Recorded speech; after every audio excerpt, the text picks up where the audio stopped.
తొక్కి పట్టి నార తీస్తాం. ఆడపిల్లల జోలికొస్తే తొక్కి పట్టి నార తీస్తాం, నడు వంచి దెబ్బలు కొడతాం అని చెప్పినటువంటి పవన్ కళ్యాణ్ గారు ఏది తొక్కలేదు, నారాలేదు. మహిళలకు అన్యాయం చేయడం ఒక రాయల్టీగా ఫీల్ అవుతున్నారు జనాలు. మహిళలకి అన్యాయం చేస్తే ఏం కాదులే అంటే వాళ్ళలో ఒక వణుకు, ఒక భయం అనేది తగ్గిపోయింది. ఎందువల్ల? ఒక కట్టుదిట్టమైన వ్యవస్థ లేకపోవడం వల్ల. గత 5 సంవత్సరాలు ఇలా లేదే. ఆడపిల్లల జోలికి రావాలంటే వణుకు పుట్టేది ఒళ్ళంతా.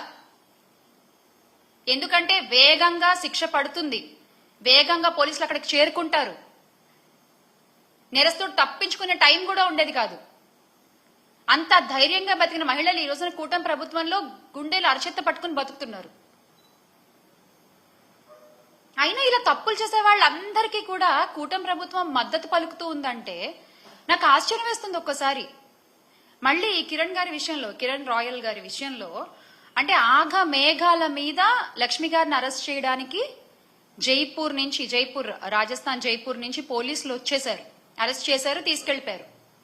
మరీ గమ్మత్తుగా ఈ విషయాన్నైనా 3 రోజులు ముందే చెప్పారు. పలానా జైపూర్ నుంచి పోలీసులు వస్తారు, లక్ష్మి గారిని అరెస్ట్ చేస్తారు, చూసుకోండి కావాలంటే అని.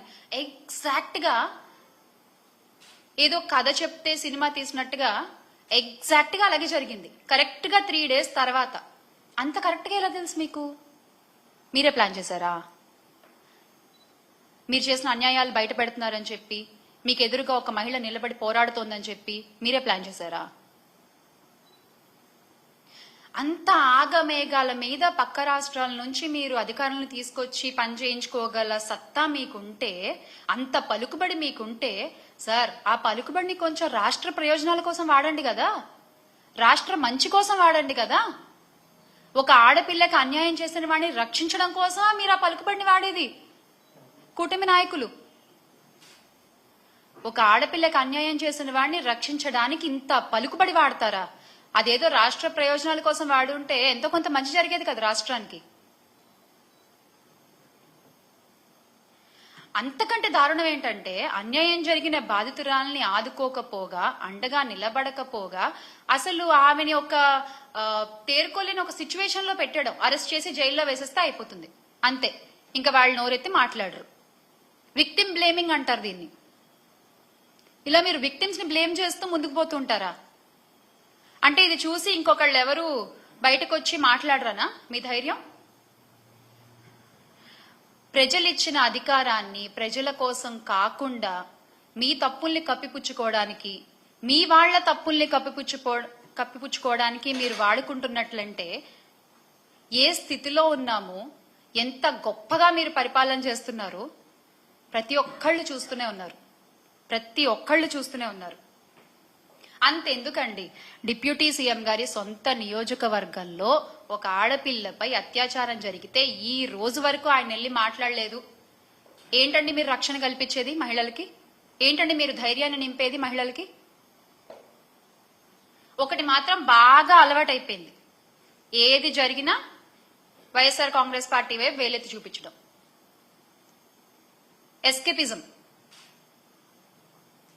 ఏది జరిగినా వైఎస్ఆర్ కాంగ్రెస్ పార్టీ వైపు వేలెత్తి చూపించడం. నవ్వుతున్నారు, అయినా మీకేం పట్టట్లేదు. నవ్విపోదురుగాక నాకేంటి సిగ్గు అన్నట్టుంది మీ ప్రవర్తన. నిజంగా అలాగే ప్రవర్తిస్తున్నారు మీరు. ప్రశ్నించే గొంతు నొక్కడమే ధ్యేయంగా కూటమి ప్రభుత్వం ముందుకెళ్తున్నారు. సోషల్ మీడియాలో మిమ్మల్ని ప్రశ్నిస్తున్నారని చెప్పి సోషల్ మీడియాలో వైఎస్ఆర్ కాంగ్రెస్ పార్టీ వైపు మాట్లాడే వాళ్ల మీద ఎన్ని కేసులు పెట్టారు, ఎంత ఇబ్బంది పెట్టారు. కానీ మీరు ఒక్క విషయం గుర్తుపెట్టుకోవాలి, అణగదొక్కేస్తే అణిచిపోతారులే అనుకుంటే మీరు తొక్కిన ప్రతి అడుగు కింద నుంచి ఒక వట వృక్షమై లేస్తారు తప్ప ప్రతి కార్యకర్త భయపడి వెనక్కి తగ్గేది లేదు. భయపడి ఎవరు వెనక్కి తగ్గరు.